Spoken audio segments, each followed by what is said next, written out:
when I first came, I didn't do it just because I knew it had the wines I love. That's part of it. I did it because they had a strategic plan for sustainability, which I read and was as good as any I had ever seen in the world. That meant they were already traveling in the direction I would want them to go. If they were going the wrong way, it would be such a hard job I might very well have gone somewhere else.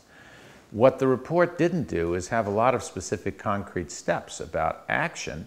It laid out what was needed. So they asked me to come and help them with the action steps, and I was delighted to do that. Sometimes I had to play the bad cop. You know, you got to have this rule, it's got to be mandatory. Somebody once said to me, oh, we're not a culture of mandatory, and I said, I just drove over there through a little light that had a sign which said, red light camera, big fine. That sounds mandatory to me, so why shouldn't the sustainability agenda of the state also be mandatory? And so this is a cultural and political evolving thing.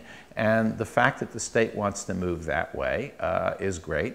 And I've just enjoyed the fact that so many elements of the state are moving that way. And what they asked me to do was be the catalyst in residence, help pull together those elements so when they're together, they have a lot more political clout than when everybody's off in their disaggregated silo.